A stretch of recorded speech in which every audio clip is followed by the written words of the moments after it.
The year started with a college football playoff run TCU will never forget. Temple's own Jared Wiley and Quentin Johnston taking their talents to LA to put on a show in the national championship, with Johnston's parents right there in the front row. You know, you have these dreams or these thoughts about what you expect, and you know you want him to do well, and then all of a sudden he's in college and he's doing well. And so now it went from, yeah, he can do it, I want him to do it. Now it seems almost unbelievable. Just 3 months later, Kim Mulkey wins her first national championship with the LSU Tigers, taking down Iowa in a dominant fashion from right here in Dallas, Texas. A special moment for the former Baylor coach. I don't know if it's the mere fact that we are doing this in my second year back home. I don't know if it was the fact that I am home. I don't know if it was looking across there at my daughter and my grandchildren. I don't know if it was looking across at LSU. I don't know what it was, but I lost it. So that should tell you what I think about it. Then it was time for baseball season. The Abbott Panthers take home their second state title after beating Fayetteville at Dell Diamond. A game Kyle Crawford will never forget after his dad, Terry Crawford, gave him that chance to be a coach. He brought me back 9 years ago and took a chance on a first-year head coach straight out of college. Happened to be his son, and these memories we've made the last 9 years, and next year, being it for him, year 10, they're just words can't describe what that's been like. And now this one, I'm not super emotional. This one hit me a little bit. And it looks like 2023 was the year of the Coug. After battling a 12-inning thriller, China Spring Baseball brings home the shiny hardware just 5 months after the football team won state in Arlington.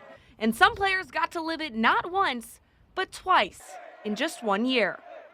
It's like a movie.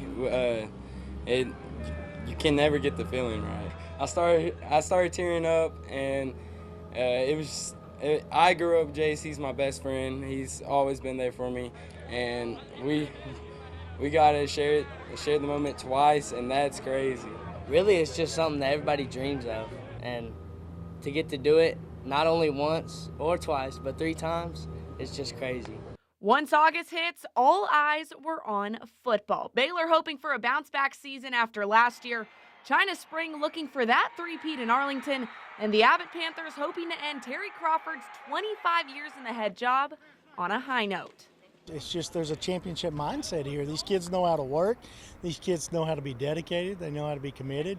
We won a state championship in 15, and then we kind of went downhill for about 3 years, and it was an eye-opening experience for everybody around our program, coaches and kids in general. And so we got a group of kids now that understands what it takes to be a quality championship program, and it's just business as normal for us. While teams were battling on the gridiron, baseball fans were witnessing a Rangers-Astros showdown for the record books. The boys in blue take down Houston, punching their ticket to the World Series to face the Diamondbacks, just 4 wins away from making history. In Game 5, the Rangers take home the title and are crowned World Series champions for the first time in franchise history. And while the Rangers were winning on the diamond, the Midway Panthers were following in their footsteps. After winning just 3 games in the past 2 years, the Midway High School football team was searching for new life in 2023. But little did the Panthers know an 0-4 start was just the beginning to overcoming adversity. After previous head coach Shane Anderson resigned from his position midway through the season, assistant Ezra Martinez had a job to fill and a team to lead, all the way to a district title. While the Panthers were riding a win streak, the Baylor Bears were struggling to find their identity, ending the season 3-9 overall, snagging only 1 win at home all year. And over in College Station, the Aggies finished a 7-5 season with a bowl game in December, but it took a head coaching change to get there. After spending 6 seasons at A&M, Jimbo Fisher was fired the Sunday morning after a blowout loss to Mississippi State, with more than $76 million remaining on his contract. Elijah Robinson stepped in as interim head coach, leading the Aggies to finish the season 1-1. And just 2 weeks later, the Mike Elko era begins in Aggieland as the former Duke head coach and A&M defensive coordinator returns to the 12th man. I'm back where I belong. I'm back at a place where we considered home for 4 amazing years of this coaching journey. This is a special time to be the leader of this great football program. This program and this job comes with a lot of expectations, and I'm ready for them. I'm ready for everything that this program should be about. I'm ready to take this program everywhere where it wants to go. I cannot wait to roll up my sleeves and go to work. For the Bears, no bowl game was in sight and all eyes were now on the offseason, but that came with significant coaching changes. After serving on the staff for 3 seasons, Jeff Grime was fired as the offensive coordinator, later taking the same position with the Kansas Jayhawks. But a bright spot was ahead for these Bears. Former Cal OC and Texas State head coach Jake Spavital arrived in Waco with one goal: bring the Bear Raid offense back to McLean. You know, you've got to understand what personnel you have, and you adapt to what they can do. And that's what fires me up as well. It's just to get on the grass and just see what they're capable of doing. I do think there's pieces in place to be successful here. I truly do. And I do think that the spread system, you don't have to be perfect all the time. And it allows these guys to play more freely and openly. And that's something where you may not be the most talented person, but you can have a lot of success in this system.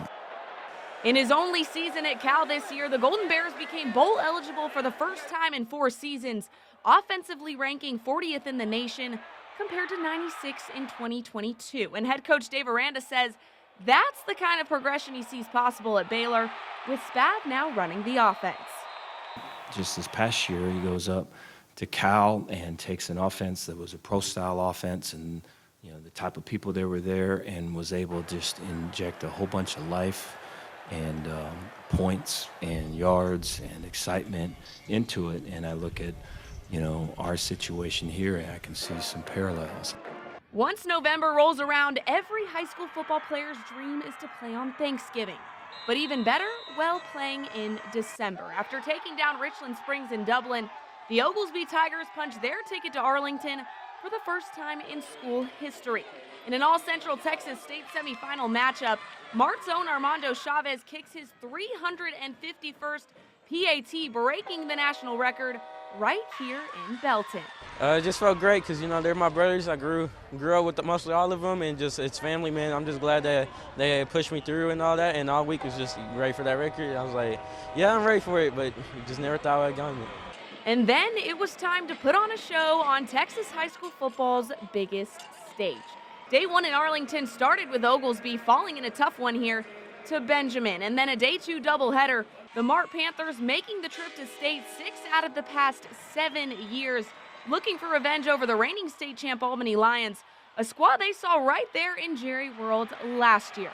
Mart falls in a tough one to the Lions, marking the 3rd state title lost in the past 4 years, a feeling that never gets easier. The message was the same last year: take these silver medals, take that 2nd place trophy. We'll put that trophy in the trophy case with our others. And I told these kids to take these medals, hang them in their bedroom where they see them every day, and use it as motivation. We have a target on our back every year. So I'm just going to make the target bigger. We're going to get back here next year. Franklin, another team used to state title runs, searching for that three-peat that ended in heartbreak after Malakoff took down the Lions in a close one, snapping their streak at AT&T Stadium. But 4 state championship appearances and 2 state titles, well, that's pretty impressive for these seniors. I mean, we have a lot of talented guys in our grade, and on top of that, we have one of the best, if not the best, coaching staff in the state of Texas. And when you put 2 things together like that, I mean, that's just a recipe for success. It's been amazing. It's been part of the best memories I'll have in my life, and I'll talk about it forever. But, now that's all ended, you're going to look back and you're going to watch, you're going to look at yourself and how you interacted with your teammates, and that's what matters the most. The brotherhood and the bond we have in that locker room, it means more than any game you can lose, and that's what I'll cherish forever. It's definitely been a year for the record books, and Six Sports is excited for more state titles, upsets, and big-time battles in the years to come. For Six Sports, I'm Nicole Sheeran.